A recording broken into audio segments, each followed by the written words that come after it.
Check out this election fraud claim debunking mega thread. Ooh, oh, let's take a look. This is the kind of stuff that I'm into. Hold on. This is going to be useful to me over the next 4 years, and probably even beyond. Oh. All right, y'all. Election fraud debunking mega thread. Let's see. By far the most viral of all of these claims is the video of officials in Detroit papering up / boarding up the windows inside their polling center in Michigan. This admittedly was a bizarre sight, but it was 100% explainable and was the right thing to do. Officials rightly blocked the windows when crowds came inside and began trying to film ballots. Poll watchers had exceeded their limit inside. This is not legal. You can't barge in and film who people voted for. Of course, there were 134 Republican poll watchers inside that room. There were also 134 Democrats and independents. That's because every election / polling place has a balanced and assigned number of watchers present at polling locations. Here's the local story explaining it. Similarly, there have been lots of stories of Republican poll watchers not being allowed into polling places. This is all silly and worth remembering this Detroit story. Being a poll watcher does not mean you can just walk into any polling station. There's a process to ensure an even number of partisan watchers are signed up, like in Detroit, and inside polling places. Election officials don't and should not allow any old swarm of watchers into their polling place. That would ruin the balance of the watchers. All makes sense? It appears some certified Trump-supporting poll watchers filmed themselves trying to enter the polling place and, when denied, made a scene. That's how the system is supposed to work. Any election official can explain this. One of the most popular of these claims is a video purporting to show a 118-year-old named William Bradley who voted despite dying in 1984. I'm going to share the video of the viral tweet so you can see, then explain what is happening. External tweet loading. Here we go. Turns out 118-year-old William Bradley voted via absentee ballot in Wayne County, Michigan. He died in 1984.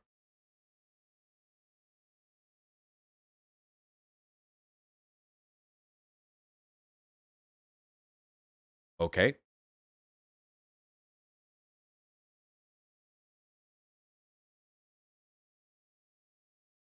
And here is them doing a video of that. Okay.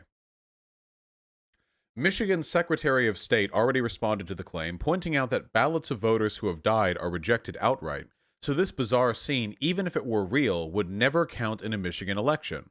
The Secretary of State's statement is here. The state says no. Damn.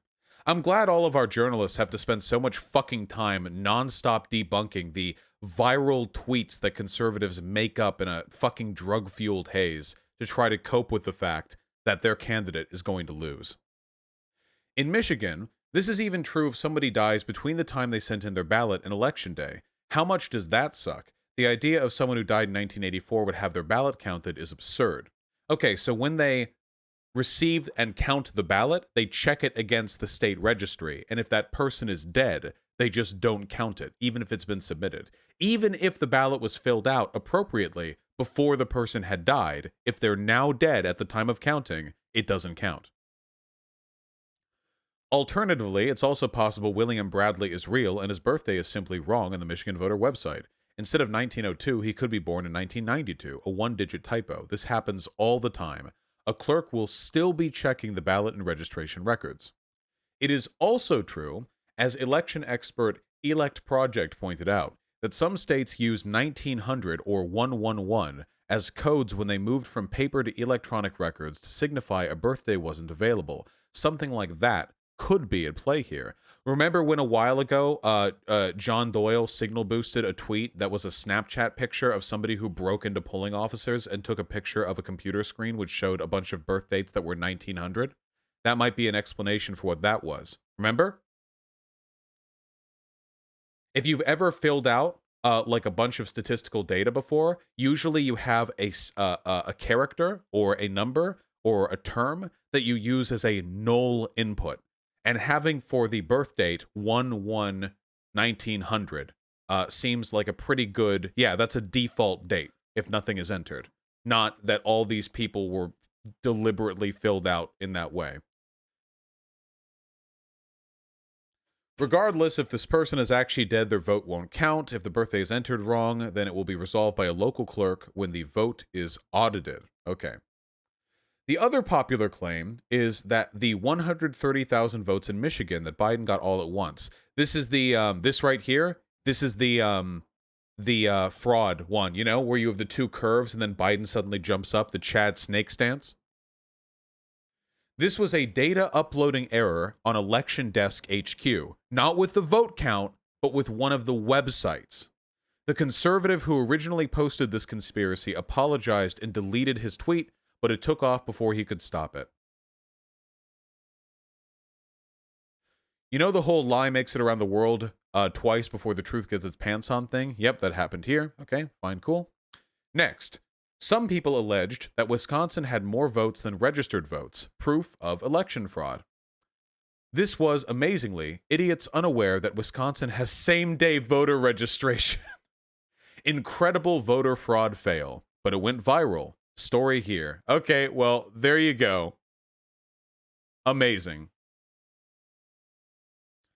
Next. Relatedly, many conservative... I know some of you guys probably find this a little bit dry, but I hope you understand that we're going to need these talking points memorized over the next 4 years. This is important stuff to have. Apparently, Nate Silver has called Nevada for Biden. Okay, Nevada is apparently as good as called. 90% of the remaining ballots to be counted are from a heavily Democratic Clark County. Nice. So it looks like that's Nevada for us. Which means that unless Arizona flips and we lose PA and Georgia, we win. We'll have to see how Arizona goes. But PA is our best bet. Anyway. Relatedly, many conservative commentators have mixed up eligible voters, the total people who can vote, and registered voters, including Wall Street Journal's Kim Strassel. This caused serious confusion. Tim Alberta rightly calls Strassel out here. And, yeah, okay. This is a pretty embarrassing mistake to make. The left has also been guilty. They're calling you the fuck out! Yes, you libs. Viral posts about 300,000 ballots going missing, we're getting called out here, were totally misleading and untrue. Vice reporter Aaron Gordon is incredible on the USPS beat. You can follow him here and read his story here. Why the post office's last-minute ballot crisis isn't as dire as it seems.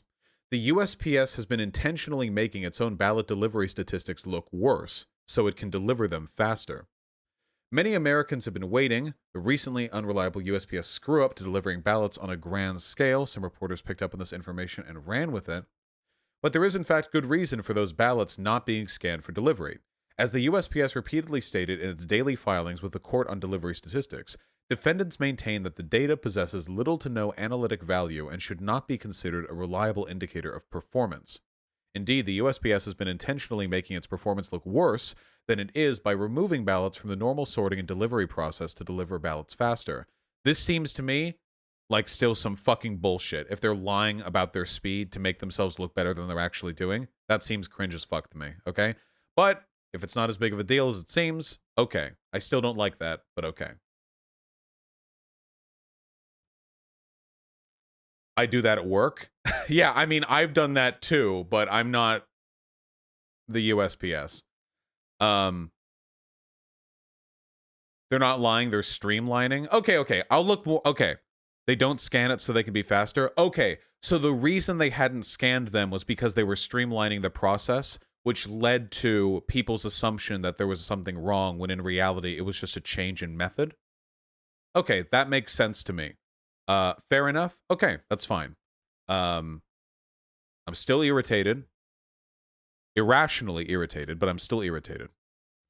Many on the right were thrown off when they went to bed at 2 a.m. with Trump well-positioned in the Midwest and woke up at 6 a.m. with Trump headed for defeat in Wisconsin. Quickly, allegations spread of Dems finding 100,000 absentee ballots. This is absolute nonsense. The jump occurred after the city of Milwaukee, heavily Democratic, reported its first wave of absentee ballot results, which were very Democratic. When they came in, Biden's numbers spiked by more than 100,000. The votes were reported together because Milwaukee has a central count location. That means they don't get reported from the polling place. I watched live on CNN as election officials were escorted from the polling place to the count location to drop off ballots, then watched the numbers come in. It was pretty cool. Story here. This is, so this is all being put together from Isaac Saul. I'm going to be paying attention to this person in the future. There we go. I've retweeted the base tweet thread that's been collected into this. I might even add this to the research document. Yeah, I might actually do that. Anyway, I'll retweet that to remind myself down the line to add it. Similarly, posts went viral about a pause and dump in Milwaukee where ballots were found. This is a lie. Counting never stopped. The count was done, and the pause was the time it took to get them from the polling place to the central counting location. Next. Team Trump has also been at work. In Nevada, they dragged out an elderly blind woman who said her ballot was taken in the mail and she couldn't vote. This seems like an isolated incident. Here is the vid they shared. But hold on to your hats. Oh, here, I guess we'll look at the video. Hi, my name is Jill Stokey. I went to vote. It was told This is elder abuse.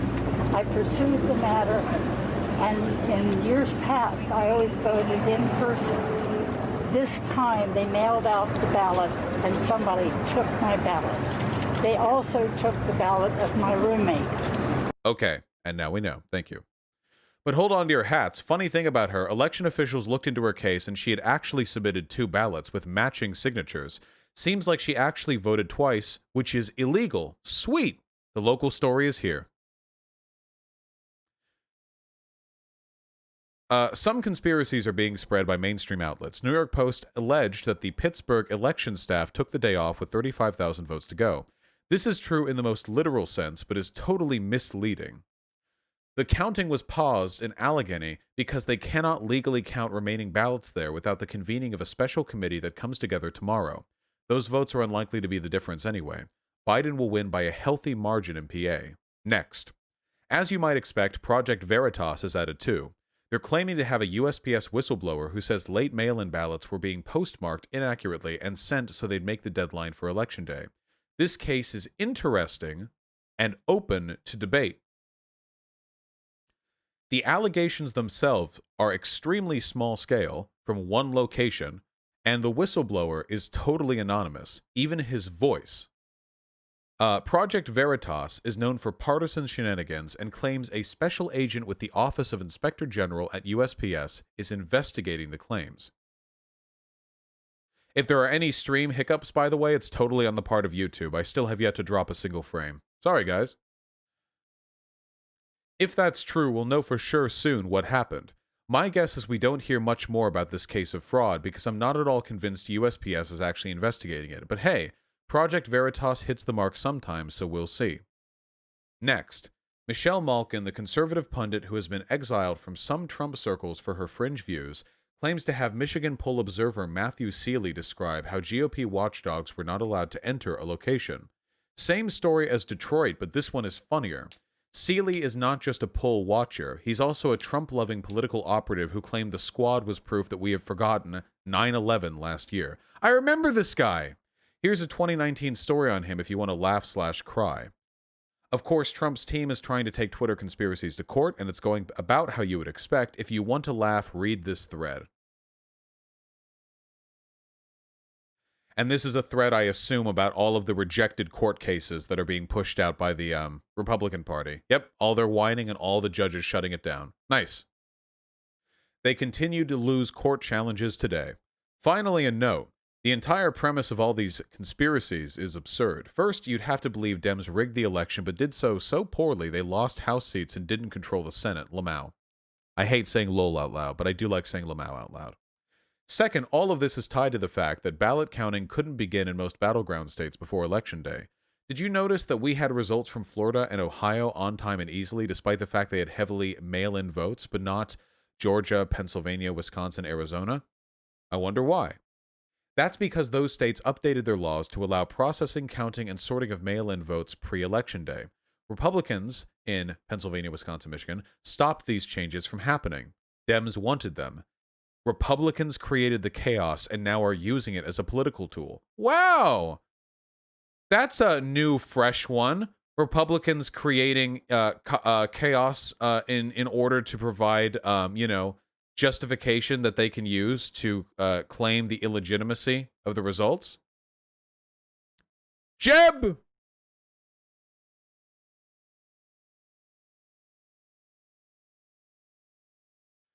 Anyway, if you see any fraud claims, send them my way and I'll dig in. DMs are open. I'm offering a $1,000 cash prize to anyone who can stump me, and have been for 24 hours.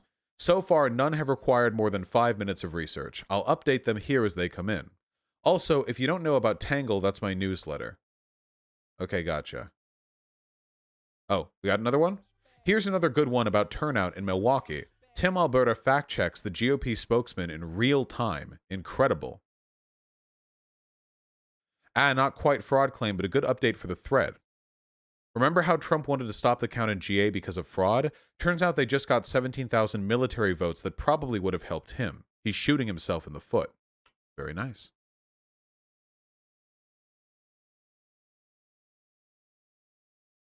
Oh, well, it looks like it got deleted. Well, there you go. Interesting. I'm going to continue looking at this thread. I have retweeted it to my Twitter account. I'm going to be looking at it. It only started 2 hours ago. That whole thread only began 2 hours ago. It is still being consistently updated.